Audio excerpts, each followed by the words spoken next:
Hello, everybody. Welcome. This is Victoria with a Lonely Entrepreneur. Happy Friday. Hope everybody's doing well. We're going to give it a couple more minutes for folks to jump on. I see a couple more folks are connecting.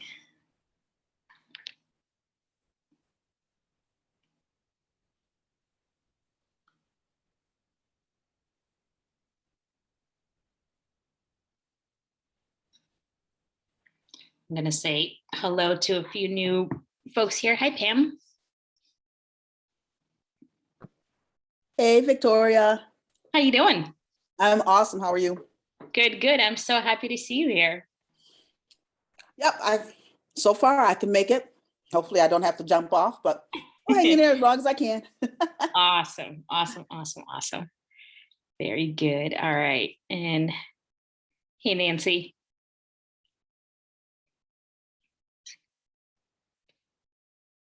Nope, Nancy might be on mute. All right, so all right, as folks jump on, I want to be mindful of everybody's time. So today's topic is all about, how do you navigate being an entrepreneur and, prioritize your well-being. Okay. It's a topic that's at the top of everybody's mind, especially now that health and wellness and mental health are, a real issue, especially for entrepreneurs, just because of the pressure that we feel every day.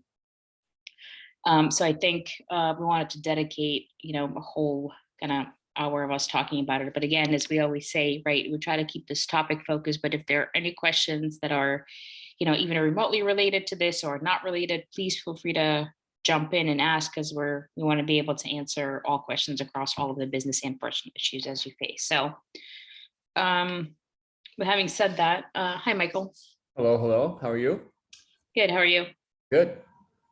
Great. So Michael, you're obviously no stranger to, stress and pressures of building and running a business when you have, employees and investors and vendors and, everybody in between coming at you, right? What would you say for an entrepreneur, right? When we talk about well-being, is there one thing that's more important than the other, or is it kind of looking at your, circle as a whole and figuring out how do you manage yourself? Because that's what it basically comes down to, right? Well, I think that, there's not one magic pill, as you know, but here's what I would say. I think the older school perspective on well-being would be something that I probably shared back earlier in my career. And that was that, who had the time for well-being, right? We're entrepreneurs, we have so much to do. And what I would say to you is that your well-being, and perhaps put differently, your ability to feel good and to perform at your best, which you're often tasked to do, requires you to take care of your well-being.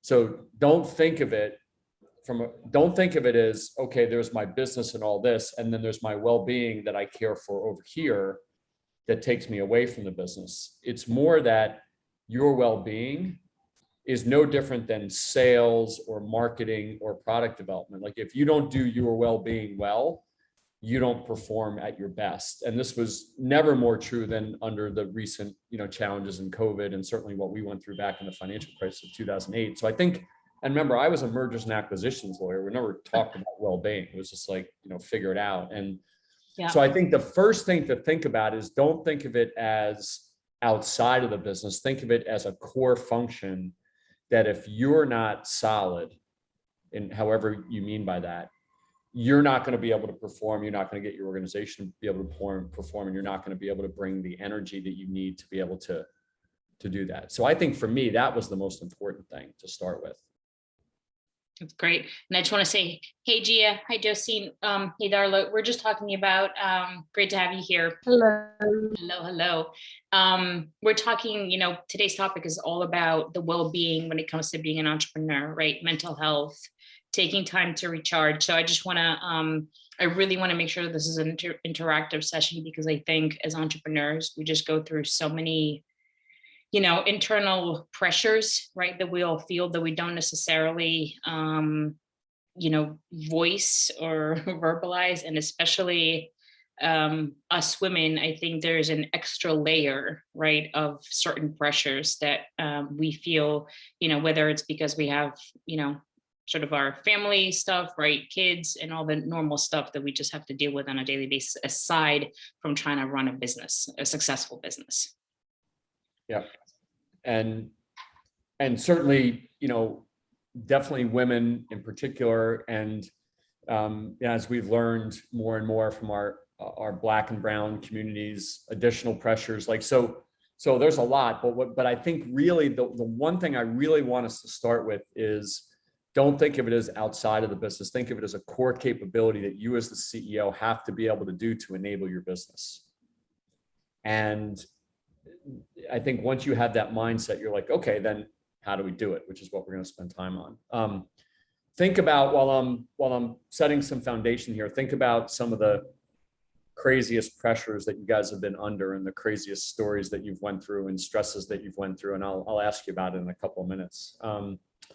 So I know for me, some lessons that I learned and some basic things that can ultimately contribute to your well-being. And part of this is having a well-run company, which I'm going to talk about later, right? As we all know, if the company was doing better, it would have an infinite benefit on our well-being. So I don't want to gloss past that. I'll talk about that in a little bit. So let me talk about some pretty basic things, because there's things you can actually do that make a difference. Number one is sleep. When I was in the middle of 2008 and we were working 20 hours a day and the world was cratering around us, the last thing I was doing, I was sleeping. I was probably sleeping 4 hours a day and really, really working at an intense pace. And one day I had a couch in my office and I just took out the Wall Street Journal, which I got afraid to take out, because every time I took out the Wall Street Journal, one of my biggest clients was like on the front page that they were going to go bankrupt, right? And I was reading the journal and I fell asleep on my couch at like 4 or 4:30 in the afternoon. I woke up like a half hour later and I felt so much better. And I started to realize that sleep isn't the opposite of being a good entrepreneur, it's enabling of it. So I started to every single day, like at 4 in the afternoon, crash for a half hour. And then one day a week, for me, it was Wednesday, I made sure I got 8 hours. I don't remember the last time I'd ever gotten 8 hours. I was an M&A lawyer and started, whatever. But I literally went to bed at 10 o'clock at night and woke up at 6. And I can tell you, I felt so much better. And it wasn't taking away from being an entrepreneur. It was enabling me to be a better entrepreneur. So that's number one. Bring the discipline to yourself to sleep. Think of it this way. Imagine if an employee was interviewing for a job and they said to you, well, I don't sleep very well. Like, wouldn't you say to yourself, well, if they don't sleep very well, how are they going to perform? Like, think of it as just an element of performance that you have to make sure that you do. And there's always reasons not to, Victoria, not the least of which are the stuff you said, not just the business, the kids, whatever. You have to find time to do it. Secondly is you need a release. A lot of times that release needs to be every single day. And, for those of you who've read the Lonely Entrepreneur book, in fact, this is also in the learning community in the platform about the section called Managing Yourself. Your release can be something that just really allows you to kind of take the air out of the balloon. And it can be a whole bunch of different things. For me, it was working out. For me, I'll tell you a story in a second about seeing my niece and nephew. For others, it's yoga. For others, it's meditation. For other, it's a moderate amount of alcohol. But whatever it is, you need that release. You need some place for yourself for that energy to go. For me, it was always working out. It was always, you go sweat really hard. And when you do that, you're not thinking about your customer and your employee problems and all that kind of stuff. I know also for me, one day in the middle of all the craziness back a bunch of years ago, my brother asked me to watch his kids in New York, where I am. His kids were 4 and 2 at the time.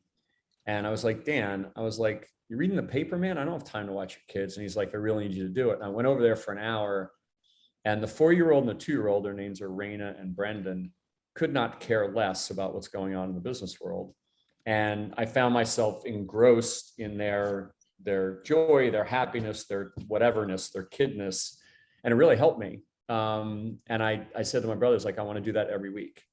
And I would go over there on Saturday afternoon for an hour and just get engrossed in this, the childlike behavior of these children. And it really helped take the air out of the room. So whatever your release is, you got to make sure that you do something for yourself every single day. Oh, and one other thing, I should have mentioned something about sleep too, that I glossed over. One of the skills that you have to develop is that when you put your head on the pillow at night, you have to teach yourself to sleep. Or put differently, there is nothing you can do about the issues that are running through your head when you sit down to sleep.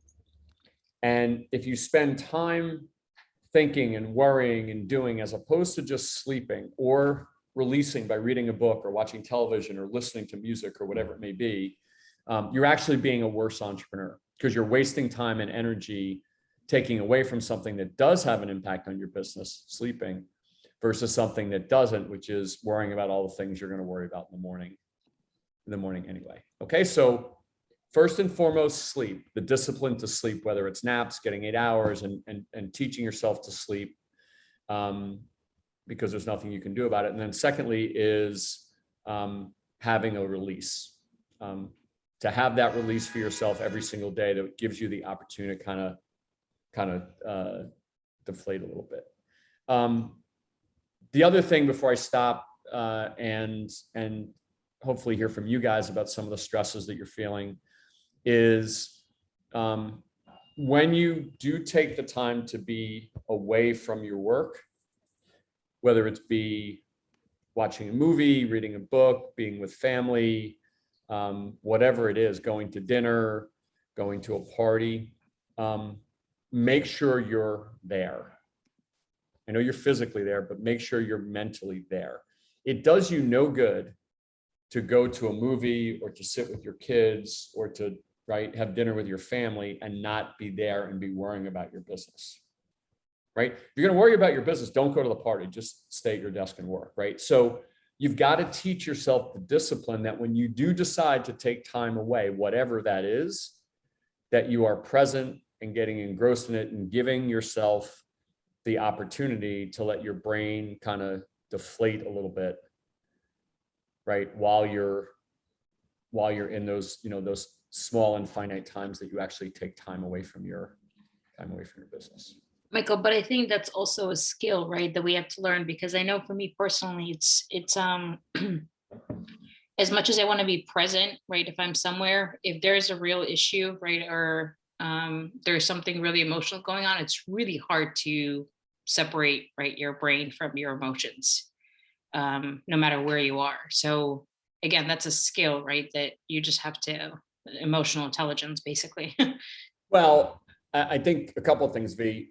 If I said to you, well, it's really hard to hire the right marketing firm as an entrepreneur, you would go, yeah, it's a skill, right? Something I have to learn, I have to get better at. It's really hard to hire the right employee. Well, that's a skill.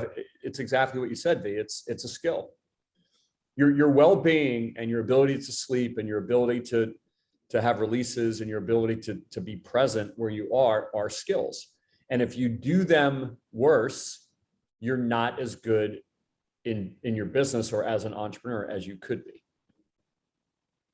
Right? If you don't sleep, if you stare at the ceiling, if you go to the dinner party and just worry, or you go to the dinner party and all you do is talk about your business, like, you're not enabling yourself to have the type of mental health and well-being that's going to enable you to perform at your best, so that the next day when it's 5 o'clock in the afternoon, instead of being energetic and having that little extra push to do what you need to do, right, you're worn down.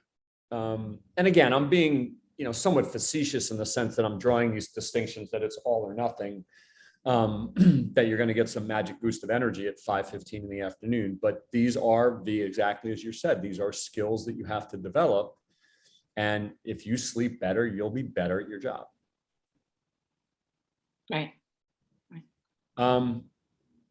So does anybody have a recent example? First of all, happy to just chime in on the topic, how you're feeling, how you deal with this, how you're struggling. But does anybody also have any kind of stories of craziness that sent their stress levels off the charts that they want to bring up to the group? If not, I'm going to share some, but please, would love to hear from you guys. Yeah, and remember, chances are, if you went through something or you're going through something, there's there's pretty good chance somebody else is as well.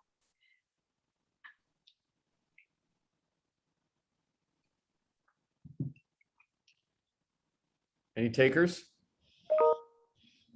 Pam, I know you got stories.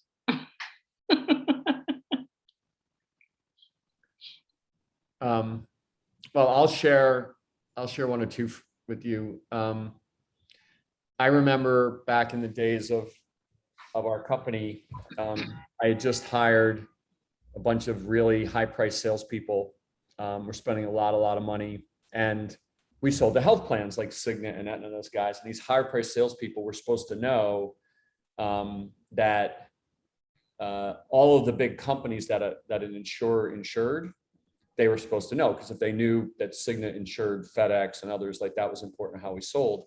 And I remember jumping off a plane, running over to getting to Blue Cross of Florida, and standing in the lobby with this, $150,000 a year base salary salesperson who's supposed to really have their act together. And I'm supposed to show up and CEO, and they're supposed to brief me for 20 minutes and us go into the meeting. And I was like, okay, so give me the rundown. Who are the big companies they insure? And he goes, I don't know. And I was like, what? I was like, what do you mean you don't know? And literally behind him in the lobby of Blue Cross Florida, on the wall were the logos of the big companies that they insured. And I remember saying to myself, I was like, and one of the logos, I remember it like it was yesterday, was like sharp, like the logo had like a sharp edge to it. I was like, I wonder if I could take that little thing off the wall and just hit him over the head with it. Because I'm paying this person $150,000 a year. I'm the CEO running off a plane, showing up.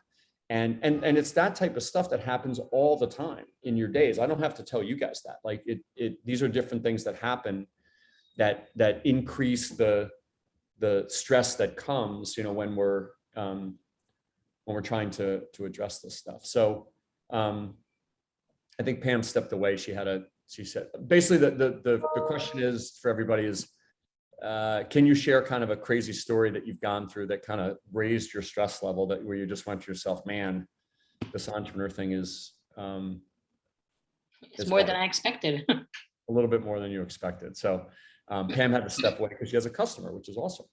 She's broadcasting from Milwaukee and her spot. So anybody else have any other, while we wait for Pam, anybody else have any questions or thoughts about how they manage it, or some of the things that I mentioned early on? What about managing your day when, from the morning you wake up, you're inundated with text and emails, right? And there's 1,000 things on your to-do list, and there's 100 hours of work and 10 hours of time. And, from literally from 6 a.m., right? Your mindset is already kind of in a depleted state of being. Yeah. So another part of your well-being is how you manage your day and how do you manage your time, right? What you just described is a very typical way that entrepreneurs kind of organize things. But the problem with that, right, is you get to the burnout stage pretty quickly if that continues for a long time. Well, you get to the burnout stage at 10:15 in the morning, Yeah, right? exactly. Before you've even actually done anything. So again, another set of skills, right? Hold on, Pam is back. Do you want to give Pam a couple of minutes in between customers, and then we can get back to the managing the day? Yeah, tell us your story, Pam. Oh, there you go. It really isn't anything crazy or anything like that, but I can share my first Outpost order. So I'm in Outpost food stores, which is 4 local stores here. And my first order we signed a contract and everything went through, but I was waiting for them to tell me what they wanted in their order. But they wanted to have everything in their store at the beginning of Pride Month, which is what, June. So, and this was mid-May. Long story short, I got their order. I had to order supplies and get things sent to them in, I want to say 8 days. And that was tank tops. What did they order? Tank tops, mugs, stickers, totes, and to outfit 4 stores. I was running around like a chicken with their head cut off. And then you freak out because there are things that I didn't have that I had to order because there's no local store that you can buy it from. Right. I had to order it. So I was at the mercy of them shipping it to me. And it was simple as packaging. You know, I was waiting for labels to put on my packaging and I couldn't complete my orders until that came. So the morning of delivery, I was still slapping labels on things to get that to go. And being a business of one, yeah, it can get a little freaky at sometimes. You have your freak out moments for sure. Sounds like a lonely entrepreneur, right? Right, exactly. Pam, but your mindset was probably right. Like, I don't know how, I don't care how, but this has to get done, right? Oh, precisely. Like, I gotta figure out a way to get it done. And that's always the case. It's like if I get a super large order and I know I don't have it here, that's okay. We'll figure it out. Just bring it on and then we'll figure it out. If I don't get any sleep, that's fine. I'll just do it. So it's like another layer of creativity opens up, right? Exactly. You know, we're problem solvers, so we figure it out. V, I don't know if you remember this, but what was the name of the business here in New York? Antica Note. You remember the guys from? Oh yeah. Was it Jennifer Lopez's birthday party? I believe it was. Yep.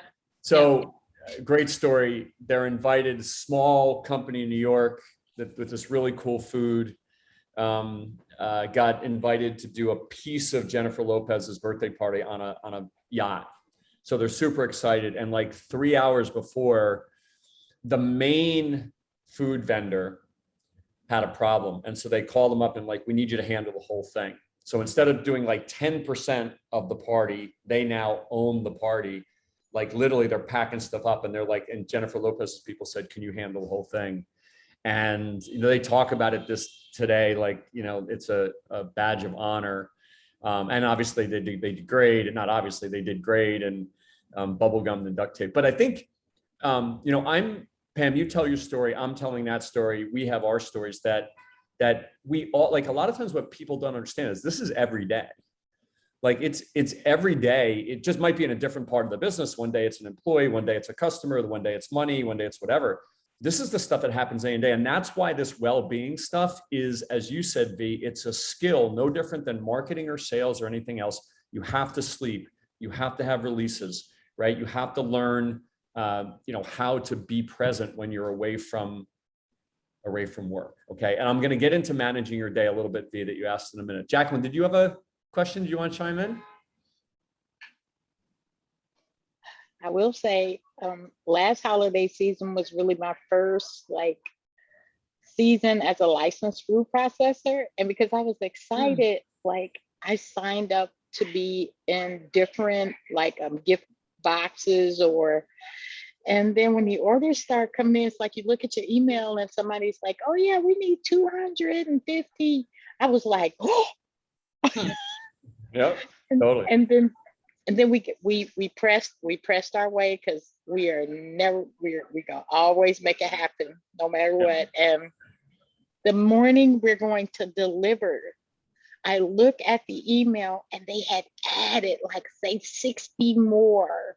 And I was like, oh, yeah. And I had to drive it to another city. And so I was like, okay, we gotta make it happen. We need 60 more. So we like running all around like, but we walked in, we had everything. I was so proud, like, ooh, I did that. Yeah. Yeah. And you know, you have friends that work for big companies. You're like, man, I had a stressful day. And you're like, you don't understand what a stressful day is until you're your orders go from X to Y. I'll tell you a funny story from back in the day. We did a program at my old healthcare company where we gave discounts on gift cards to help people with healthy behavior. And there used to be a healthcare company, I'm sorry, a credit card company called First USA. It doesn't exist anymore. That in order to get people to do healthy behavior, they gave a discount on gift cards. So you could buy like an Amazon gift card, instead of buying it for 100, you could buy it for 90. And they're like, these offers, they tend to get, 0.1% response. And so we had a little phone center set up with 5 people on phones. The minute we did the offer went out there, the phone started ringing off the hook to literally the point we had to go to the store and buy old school phones and plug them into the wall. And we're literally answering phones left and right. They got 50 times what they expected. And then we would all get off and then go in the back where the gift cards were and ship them. And then we had to take them to FedEx. So I called up FedEx and I bribed the FedEx guy at Newark Airport. And I was like, we can't get here by 7. I need 11. He's like, you can't do that. I was like, yeah. And we would drive over there like a bad drug deal, like with cars filled with FedEx envelopes, and go in this back alley of Newark Airport to the FedEx center. So we've all been there. And imagine like V, to your point before about like sleeping and stress. I mean, this is the stuff that happens every single day. We get so used to it that we don't realize the toll it takes. It takes an incredible amount of effort and energy. And that's why you need to sleep. You need to have your releases. You need to be present when you get away with it, because we're going to have this stuff, right? And you need to be able to do it. V, I want to go back to your point about managing your day, because again, the way you framed it is right. These are a series of skills. Sleeping is a series of skills, right? Releases are a series of skills. Being present when you're other places are a series of skills and a discipline you create. When it comes to managing your day, think of it this way. Everybody has more to do than they have time, right? Everybody who's an entrepreneur, frankly, everybody in work has more to do than they have time, okay? But there's a couple of things that you can do that can really help you. Number one, let's say you have 100 things you need to do, okay? For that day, you need to pick the 5 that you're going to do that day. Now, you might leave a little space for the craziness for the 6 that's going to come up. But for you to worry about number 30 and 80 and 90 doesn't do you any good, right? What'll happen is you're certainly not going to get to number 30 and 80 or 90, and you're not going to do 1 through 5 well. For any of you that have seen the movie Apollo 13, the spacecraft, Tom Hanks, the spacecraft is damaged. They're coming back to Earth, and Kevin Bacon, who's one of the co-pilots, right, comes in and says, hey, well, we got to do this and this and this and this and this and this and this. And Tom Hanks says, listen, we need 113 things to happen. We're on number 7. Work the problem. And so the discipline you have to create for yourself as the leader and the entrepreneur is pick the things you're going to do that day. Leave a little space for the craziness that's going to come, but don't bounce around. Like, don't say, I'm going to go do a little of that and a little of that, because what happens is you end up not doing the 5, you don't do the others, and you wake up and you're like, wait a minute, I just worked an 18-hour day, but I don't feel like I made the progress that I've made, that I should have made. Okay. And it's that discipline, right, that can really help you chip away the things that you're going to do. Okay. Hey, the new website that has been put in front of me to review, I'm going to review that. That's one of the things I'm going to get done today. Could you get distracted in a million things? Of course you could. Okay. But it's the discipline to do that. Okay. That's number 1. Number 2, do the hardest thing first thing in the morning. Okay. How many times have we sat down when everybody's home and everybody's left and go, okay, it's now 7:30 at night. I'm going to go try to build my strategic plan, right? Like, I'm going to go take the stuff that takes the most gray matter, right? And it doesn't work. That's not like the things that are the hardest things, right? Try to chip away at them first thing in the morning. Now, I know that sometimes businesses open up, and if you have a retail store or this, it's not that easy to do, but you got to try to chip away at the things that take the most brain power when you're the freshest and the sharpest. Okay. It's really hard to do those things at the end of the day. I know for me, I leave kind of mindless things for the end of the day where I can just go, dit, dit, dit, dit, dit, dit, and I don't have to really use my brain nearly as much. Okay. So pick the things that you're going to do that day. Okay. And try to stick to them the best way you can. Try to do the hardest thing first thing in the morning. Okay. And then the other thing is, and so many people are guilty of this, is when you are in something, okay, and working on something, turn off your email, put your phone on the other side of the room, right? You've got to have the detail to not be like, oh, I got texted. Oh, I got an email. Oh, I got, and this is particularly hard in the beginning of the business when no one's paying attention to you and you'll take an email from anybody. Like you're just happy that somebody knows you exist, but that's a lack of discipline, right? You guys know that when you're working on something, right? And your email's popping up and text messages are popping up and people are calling and you pay attention to that stuff, we are infinitely less efficient. And it takes us, I know there's been studies that your brain doesn't get back to the right level of efficiency for like 20 minutes when you do that. So when you're doing something, you know, there's times where you're just going through emails and stuff. When you're doing something and you're focused on something, put your phone on the other side of the room, shut down your email and focus on doing what you're doing. That's great. I want to dig one level deeper when it comes to picking your top 5. So Gia, to your point, like your fave 5.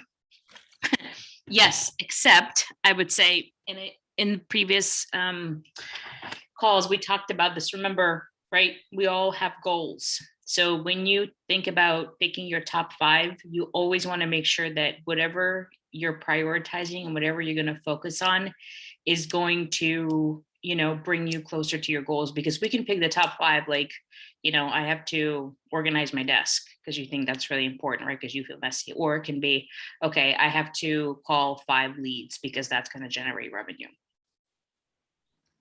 Yeah, so I think the decision of what you're going to do that day should really be a function of what Victoria just said, which is the things that we have prioritized as the most important thing for the company need to be making it into your day, right? They need to be in those top 5s, not every day, okay, but they need to be in there. Like many people work really, really hard, but haven't set specific goals about what they're trying to accomplish, let's say that year, right? How many of you have set your revenue goals for 2022?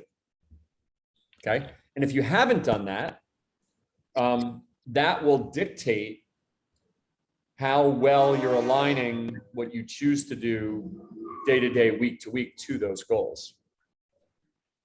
Okay. And that helps take scarce resources, which we all have as entrepreneurs, and align them to the things that actually make the difference. Now, that doesn't mean you do that one thing every day, right? But what it does mean is that you're not losing sight over ultimately where you're trying to go. So I'll give you an example. If I run a pizza stand and normally I sell 10 slices of pizza a day, and I want to sell 11 a day, well, I may be able to do something as simple as go in the street and yell for an hour during lunchtime and moving from 10 to 11. But if I sell 10 a day and I want to sell 1,000 a day, I would be like, okay, I need to open up 3 new pizza shops. I need to go get a bank loan. Okay. What you decide to do overall, and then ultimately what gets into your day, is a function of the goals that you have set.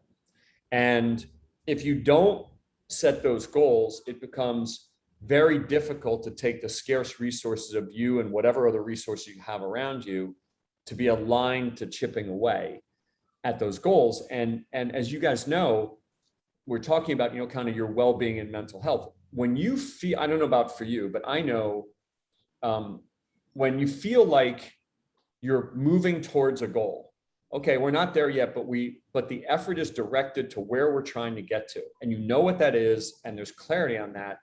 That makes you feel that when you've advanced that ball, I'm getting closer to where my goal is. When you haven't set that goal and you're just working, you're like, I don't know if this is really moving me closer. I know I worked, and I know maybe I'm tired at the end of the day, but have I really done the things that are aligned to the goals that I've set for what I'm trying to achieve? Okay, and those are very specific decisions that you make. You could say, well, what are my most important goals? Well, Pam, I'll go to you. You could say, well, I want to grow my revenue, and that's a goal. Or you could say, I want to have 10 new products. Well, why? Why do you want to have 10 new products? And if you decide that revenue is what you want to grow, then maybe creating 10 new products is a distraction from that. Maybe it's just take my products and sell them differently or better or more comprehensively, right? So in that particular case, if you ran around and created 10 new products, but you didn't keep your eye on your revenue goal, you'd be like, oh, I created some new products, but I didn't grow the revenue like I wanted to. The decision of how you spend your time on a day-to-day basis should be a function of the goals that you're setting for what you're trying to achieve for a year, and then how you break that down into what you're doing kind of like, quarter by quarter and month to month. Okay. So I'll recap a little bit, right? Sleep, finding your releases, right? Making sure that when you're away from work and you're present and taking in the experiences of where you are. When it comes to managing your day, right? Try to do the hardest thing first thing in the morning. Pick the 5 things you're going to do that day and do them, right? You won't always get them all done, but right? Don't worry about the other 95 that you're not doing. And then, this goes back to the bigger theme of goal setting. Make sure that where you're spending your effort is aligned to a goal, so you feel as if all of this hard work that you're putting in is lining up to the things that are ultimately going to make the business more successful. And as we said before, making the business successful is probably the best type of well-being that we ultimately can have. Okay. Anybody thoughts, questions, areas that they do this well, struggle with? What are you guys' thoughts? Yeah, I would love to hear from people if anybody's got stressors or issues that they're trying to deal with. How do boundary setting with needy clients? Can we cover that? Sure. Because that has come up in our photography business just this week, and we thought we had it down, and apparently we do not have it down. So all of our tried and trues are not working. So at my previous company, Lonely Entrepreneur, we don't allow any needy clients. We just don't let them in. No, I'm just kidding. So here's the thing about clients. Clients will manage you if you don't manage them. And what that means is, we used to sell a technology product, and we would go to a client and give them a big description of what this technology product did and what it didn't do. And they would show up and say, well, I don't know why it doesn't do this or doesn't do this or doesn't do this. So think about Zoom or your email software. Do you write to Zoom or to Microsoft and say, I don't like how this feature works, so change it, right? Probably a lot the way a photography client does it, right? Like, no, they're just like, it is what it is. Like, that's what you get. But it's because they have been proactively put in front of you, starting in the sales process, exactly what you don't get and you do get. So what do I mean by that? That means that when you're talking to that client in the sales process, you're saying to them, this is the way it works. When you kick off with a client, right, you set up process where you say, hey, we're going to have a kickoff meeting. And in that kickoff meeting, you're going to remind them of the way that it works. Because don't assume, and this is a mistake we all make, that they're paying attention to all the stuff you told them about the way you deliver your product or service. Okay. It's your job to realize that clients are busy, they don't pay attention, and that you have to get them lined up. The problem is, if you don't get them lined up ahead of time in the sales process when you kick off, when you try to get them lined up when they're in the middle of it, they don't get it. And it's incredibly hard to reactively manage them. Okay. So let's say you've talked to them about the value of their service and you're getting teed up and you have a kickoff meeting. And that kickoff meeting has an agenda and it's got a one-pager and says, this is how it works. This is how we get paid. This is how we structure the photography. This is how we do it, and this is how it all works. Having those types of regular processes in place, right? Those are the types of things, and especially early in the process, that get you out of front of managing clients. Even if you have things like a weekly check-in, where every week you check in with the client. Again, everybody has a different product or service, so this might not be the same, okay? But let's say you're taking photography for a wedding and the wedding is in 6 weeks. You could be like, yep, we'll just call you along the way. Or each week you could say, let's check in for a half hour, just see how we're doing. And that's when you're reminding them, remember, we need to have this information 30 days ahead of time to do X and Y and Z. So it's this proactive stuff, tools you create in the sales process and kickoff meetings and tools you create and process you create along the way that ultimately helps you put clients in a process that it won't be perfect, but is much better than somebody calling you saying, I didn't understand the way this worked, or why can't we do it? Can't we do it this way? Does that make sense? Sure does. Yes, it makes sense.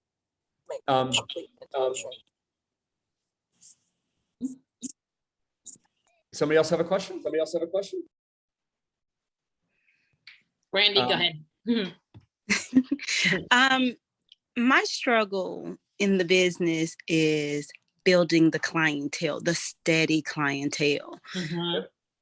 That is even when I run sales, they're still not coming in. And it's like, come.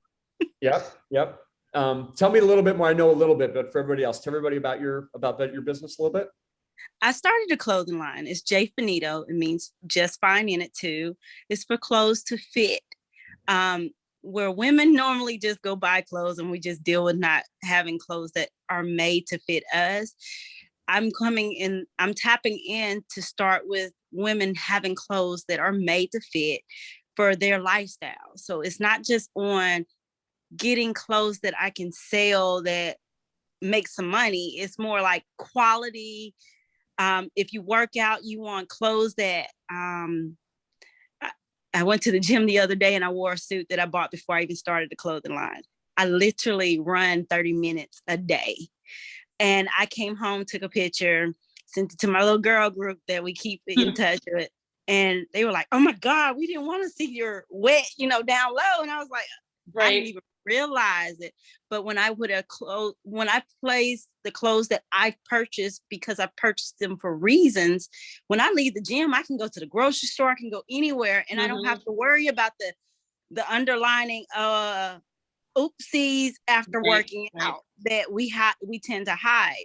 And so even the jeans are a major issue. So I sell jeans, but the clientele is not coming in, and I'm actually cheaper than one of my competitors. Yeah. So this is one of the most stressful areas for lots and lots of entrepreneurs, right? Because we all face such competition. And I think that a lot of the things we're talking about here that enable you to perform at your best are necessary, because this is where your effort really needs to be. Your effort really needs to be, I need to be at my best to be creative. As you guys all know, we talk about finding a playground where nobody else is playing, right? And one of the challenges is your industry, like everybody's industry, is cluttered, right? So where your best thought has to go is, how do I find that playground, right? And I'll talk just a little bit more about the well-being part and then about your particular question. Like, if you're not sleeping, if you're not like checking out and getting a release, if you're not present when you're with your daughter, your whatever, like if you're not organizing your day, all of this energy gets sucked up on things that you can do better. Because you know what? The challenge you just mentioned is the hardest challenge of everybody, is where do I get clients from? How do I do it consistently? Because we all live in a really, really cluttered world. Okay, so well-being that we're talking about here is not something I do outside of being an entrepreneur. It enables me to be a better entrepreneur. Okay. So then I got to put all my thought into what you just said, which is, okay, how do I find that playground? And we can talk about this, and we do other sessions on this, and we will be, I know we have more sessions on this particular one, but here's what I would say to everybody. And you guys have heard me say this before. You can't just go where everybody else is going. Nobody pays attention to mine's cheaper, mine's better, because you know what? Everybody says mine's cheaper and mine's better. So what I would say to you is, how do you find your buyer in a place where they're not trying to buy clothes? Or how do you get to know your buyer, right? About a pocket of them, right? So where are you based?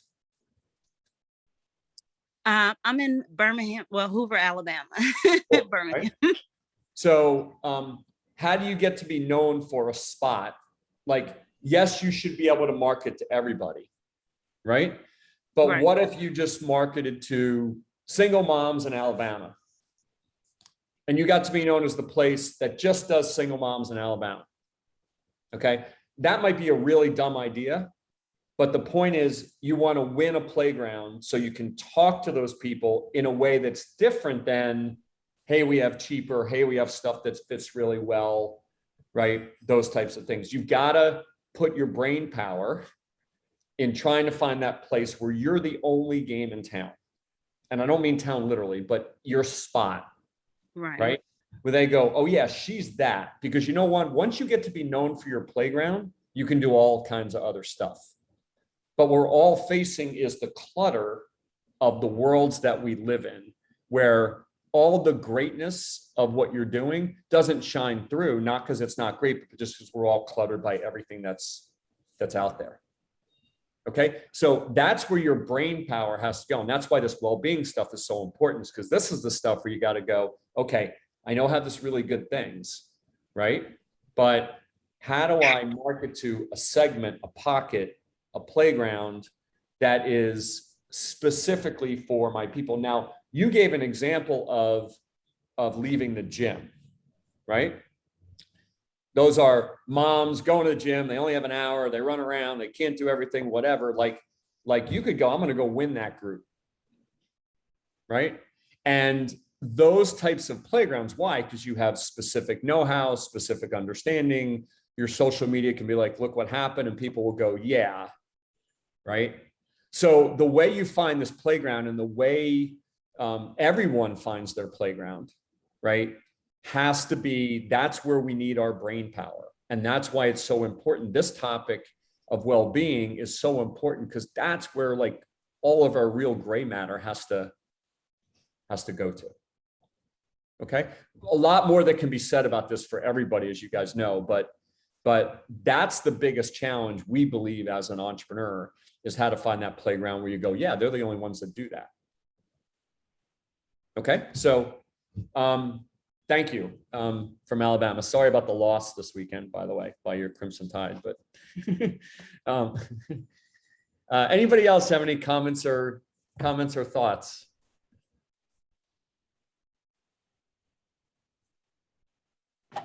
I would just like for her to like leave her website in the chat so that I can go shop. Yeah, please. There you go. Thank you. You're welcome. Yeah, please do. All right, and Gia mentioned tax season. Gia, were you saying Right. that you get really stressed out? Yeah. How to manage that better? I have not. This will be my 20th tax season. I have not yet conquered that. So whenever you have seasonality around your business where there's a level of intensity that goes up in a certain time of the year, again, it goes all to the proactive processes you put in place. And frankly, even around talking to slower turnaround times and higher prices if they don't. Okay. But what you can't do, Gia, is you can't show up on April 10th or October 10th and say, well, because you didn't get us the stuff in time, we're not going to file your taxes, or you're not going to pay us as much. You have to say to them on January 5th, here's the way it works. Okay. This is the way it is. And if you do this, when you provide us this, the turnaround time is this number of days. Okay. Mm. If you provided this, this is what the price is. If you don't provide us this, no problem, your price will be higher. If you do that on April 10th, nobody will pay attention to it. When the stress is there and the timing pressures are there, nobody pays attention to it. But ahead of time, if you say, this is the way we do it, right? This is the way we get organized. Don't get me wrong, Gia, you will still get some people that'll go off the rails, but some people will be like, oh, so it's another 10 days, right? Or it's another $1,000. But again, this goes to exactly like the photo business, right? The photography business is, you got to set that stuff ahead of time, right? And when you set it ahead of time, it won't be foolproof, but it will be, you'll get some people kind of in the guardrail so you can help manage it a little bit more proactively. Okay. And it starts during the sales process. It doesn't just start after you've won the business, right? It starts with, oh, great. So how do you work with clients? Well, let me tell you, here's a one pager that lays out exactly how we do it with you. Right. The turnaround That's time good. or this, 10 days from this and 5 days from this and 4 days from this. Right. And when you have a kickoff meeting, say, hey, listen, we're really excited to work together.